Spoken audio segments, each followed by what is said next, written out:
Brightrock believes that with every change in life comes opportunity. The World Economic Forum puts change, its challenges and its opportunities on a global stage.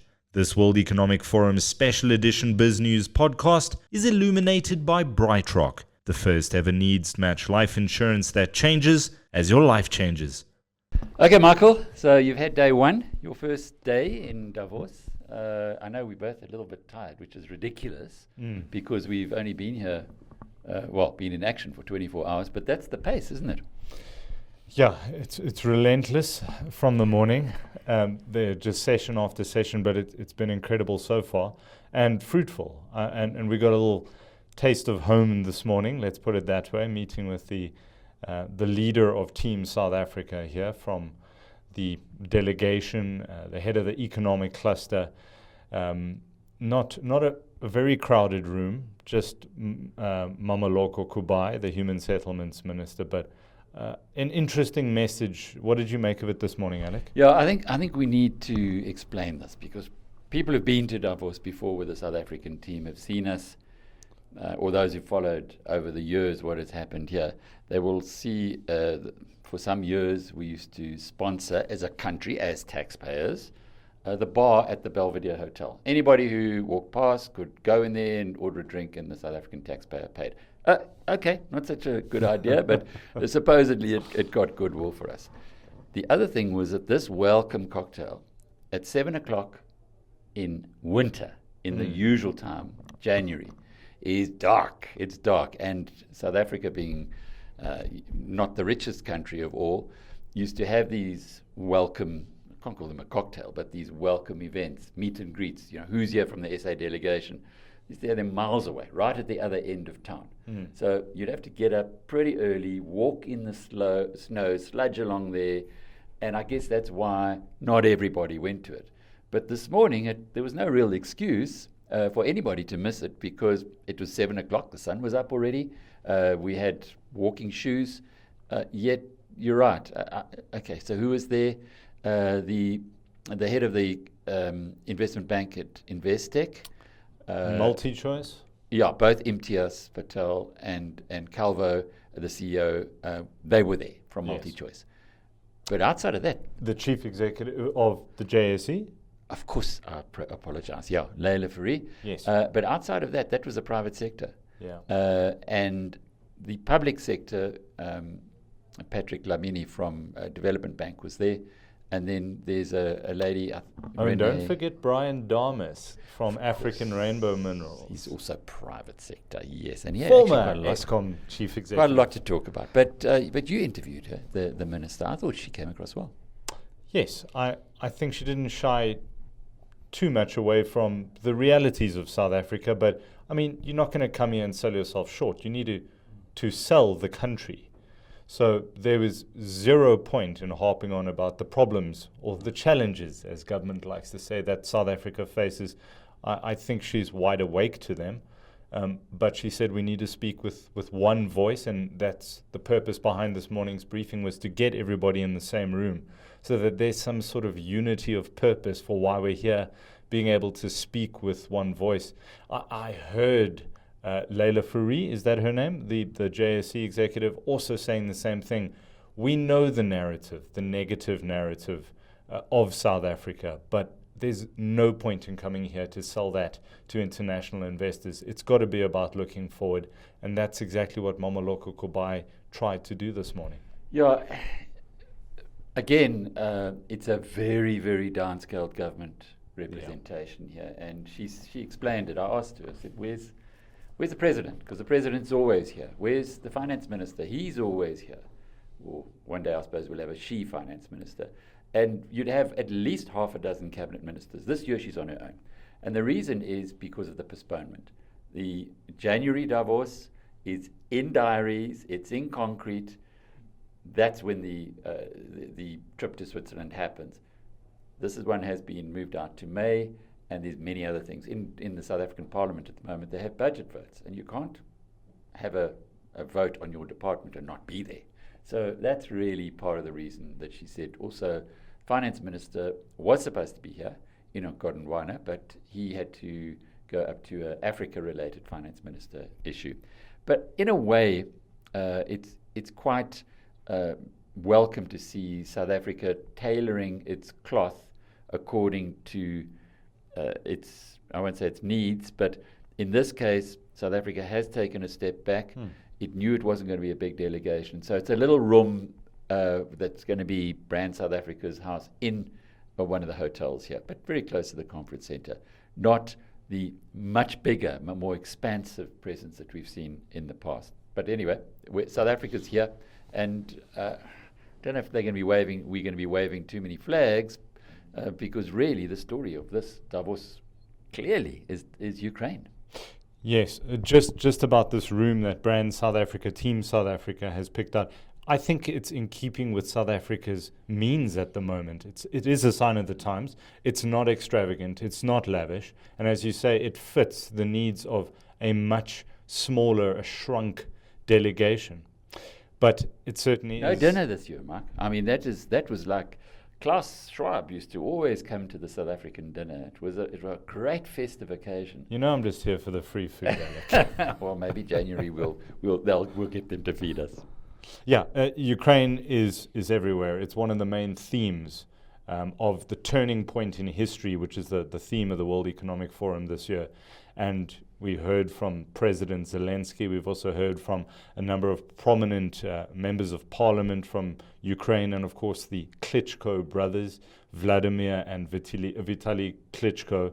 They've been speaking a little bit earlier today, and it's all about the courage, the resilience, the ability of the Russian people and their military, with the help of the world in many cases, Europe especially, NATO, being able to... I'm sure you meant the Ukrainian people. What did I say? Russian people. Oh, goodness. It doesn't matter. Well, Russia, Ukraine, you know, that they are having the fight, but well, we know what you meant. Yes, no, my apologies. There certainly is. It's all about that. It's all about how they've been able to hold on for over 3 months now against what was considered the world's second biggest army. Now it's more. It's not holding on anymore. And this is what came through. I went to a few sessions today. I went to a session on sanctions, how to make sanctions better against the Russians. I went to another session where it was called The Voices of Ukraine.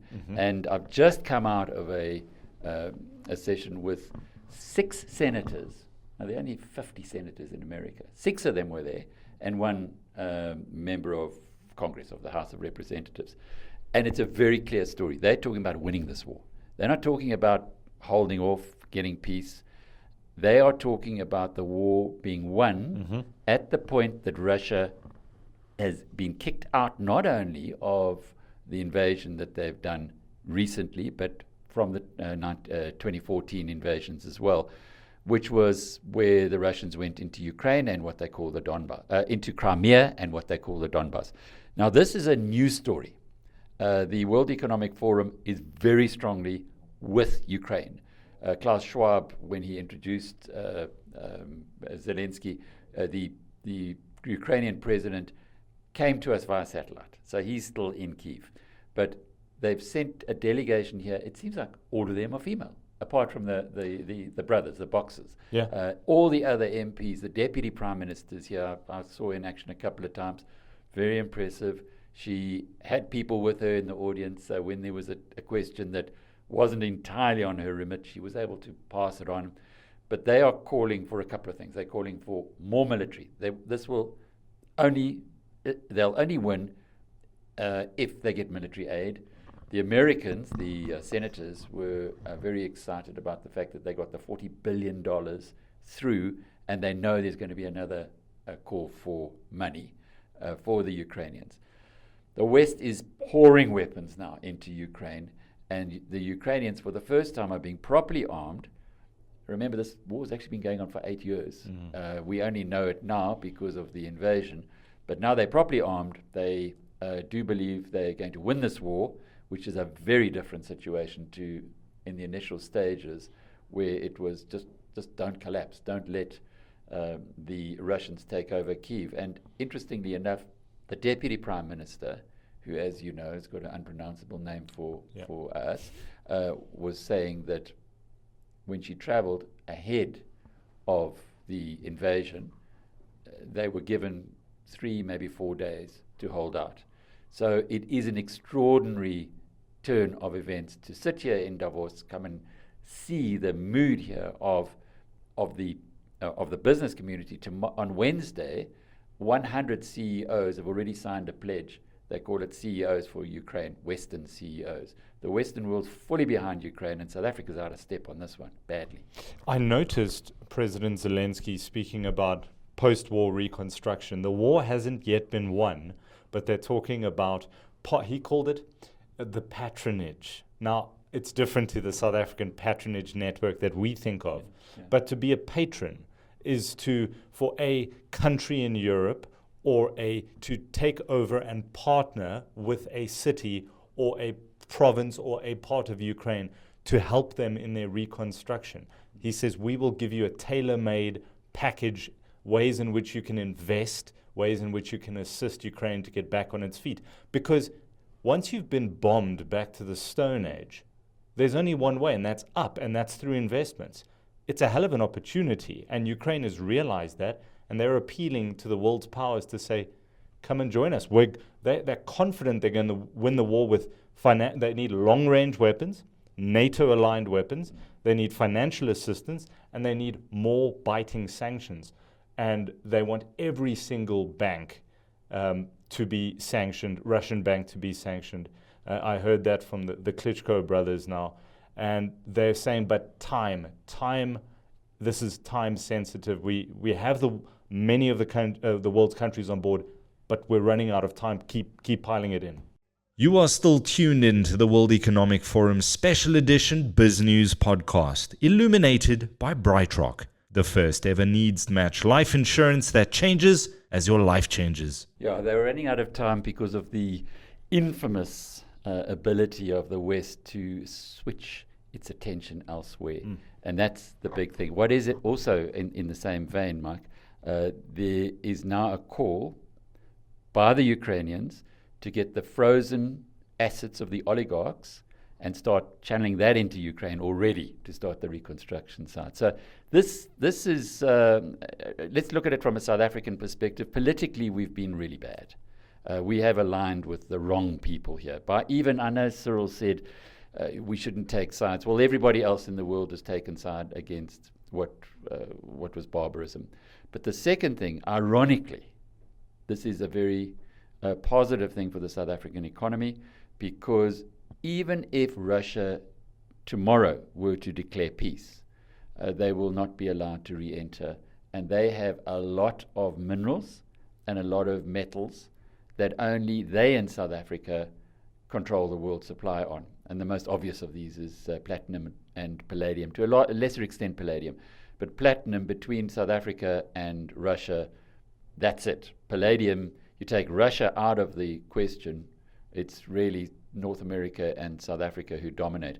And there are many other similar kind of metals. So what we've seen in South Africa is that the beginning of the Ukrainian war has boosted the value or the prices of commodities, many of which South Africa sells. I met with a guy in London who he told me that he has now secured so much coal that they've got, I don't want to exaggerate, but he was talking about thousands of coal trucks that are driving through Richards Bay just from what he secured for the Germans. So you got to realize that they were getting a lot of this stuff from Russia. Now they're looking everywhere in the world, and South Africa is a prime beneficiary of it. So on the one hand, our politicians are, well, we can't say they're supporting Putin, because I don't think anyone can go that far, but they certainly aren't supporting Ukraine. But on the other hand, the longer this war goes on, and the more that Russia gets ostracized, the better it is for South Africa economically. And we saw that with the massive increase over budget in the revenues that was generated for the country in the first few months of the new fiscal year. So it's extraordinary how this geopolitics really matters. And for the first time in a long, long time, Mark, I started thinking, maybe we should be bringing in some commodities stocks into the BizNews portfolio. We've never done it before, but it's going to be a good run for South African commodity companies. You can see it. Everything's lining up in that favor. I heard one of the Klitschko brothers speak about the world is addicted to Russia, and by that he means we're an addict to their oil and gas. and he said that there has had to be a major rejig in Europe, a realignment in terms of the oil and gas industry. And of course, the call is to cut Russia off completely. They are receiving more in revenue daily from oil and gas than they're spending on the war. So you can do what you want in terms of sanctions, but they're bringing in more money than they're spending. And let's not forget, the United States is a country, the ultimate country of self-interest. And the United States is now talking about becoming the new provider of gas, the LPG gases or through fracking, to Europe instead of the Russians. So there's another reason why the Americans are quite happy to spend all that money. I had a chance meeting today, and it happens in Davos. You're standing in the security queue with a lady that I interviewed a few years ago called Helen Clark. She was the Prime Minister of New Zealand. And she was telling me, she's now one of the executive directors at the United Nations, with Phumzile. You might remember Phumzile, our deputy Phumzile Mlambo. Yep, the two of them are colleagues. And Helen was explaining the New Zealand situation, which is very interesting. They, as you know, or would probably know, they closed off their borders when COVID began, and they got everybody vaccinated. Because when Delta came around and people were dying like flies, they had the vaccination drive in New Zealand, which today has 97% of the population vaccinated. Very different to Australia, where they haven't got as many people vaccinated. We know with Omicron, as she says, it's so contagious, you can't stop it. So that when that arrived in New Zealand, they had already had so many people vaccinated that their deaths have been a fraction of most parts of the world. So they've come in for a lot of criticism, but if you are an island and you can isolate until such time as the virus gets itself less deadly and you can vaccinate your population, you have a result like New Zealand. And she was also saying that she believes the stats that The Economist has brought out, rather than the World Health Organization or indeed the official stats. The official stats say about 5 million people have died. The World Health Organization say it's about 9 or 10. The Economist says about 15. And she says that she knows with the WHO... And that's million. No, there's a million people. Yeah. There's a lot of people. WHO, they tend to be conservative because they're always challenged. But The Economist, the publication, whose editor I saw in action today for the first time. Wow, what an impressive editor that she is. Anyway, The Economist has got, I think their latest one was between 15 and 16 million people have died. So this virus, please God, it is now calming down and behaving like other viruses have. But it was so interesting to get that insight from Helen Clark, who is very proud of the way New Zealand have handled it. Alec, what's coming up on your radar tomorrow? Well, tomorrow I'm involved in the Global Media Council events, and they set up special guests, and it's you get entertained for pretty much the whole day. So I'll be busy with that most of the time. A lot of Ukraine.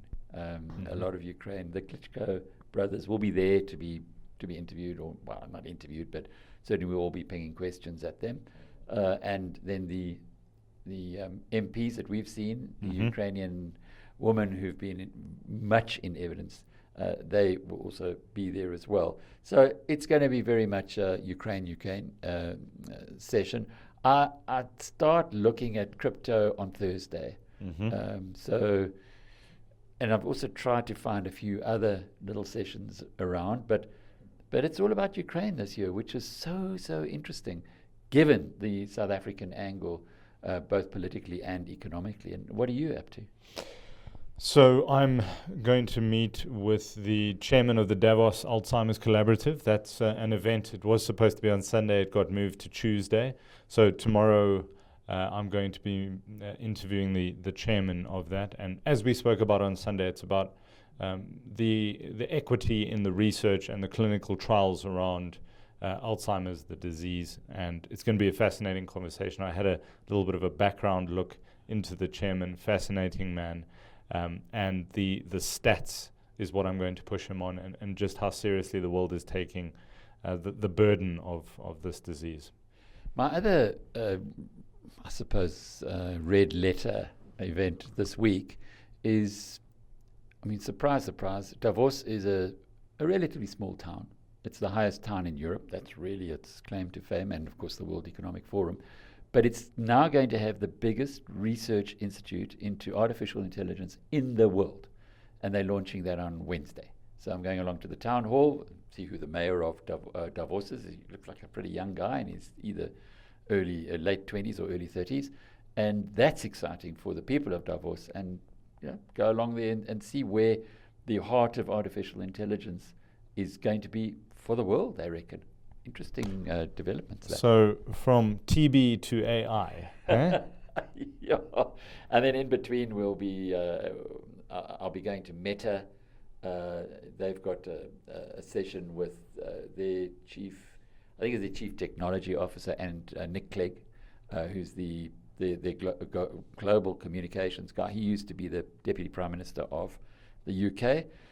And then I've got myself a seat this afternoon to listen to Henry Kissinger being interviewed. The Henry Kissinger. The one and only.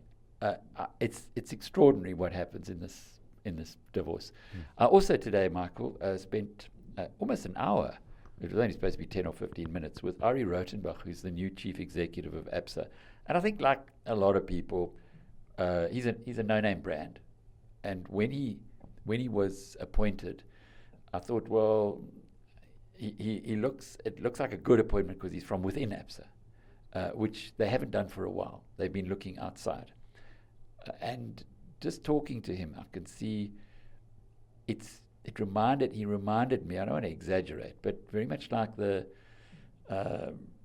Jim Collins Good to Great book, which tells you that you must invest in companies whose chief executives are humble and kind of stay below the radar, but they know what they're doing. That's the way he struck me. And if I was in the banking industry, I think you can mark up ABSA as a proper competitor into the future. They're doing, he took me through quite a bit of the strategy. It was an off-the-record discussion, so I can't share it with you, but I was impressed. Well, that is the A+ show on location in Davos. Episode 2, we'll be back again tomorrow. Indeed we shall. Cheerio. Thanks for tuning in to this World Economic Forum special edition BizNews podcast illuminated by Brightrock, the first ever needs-match life insurance that changes as your life changes.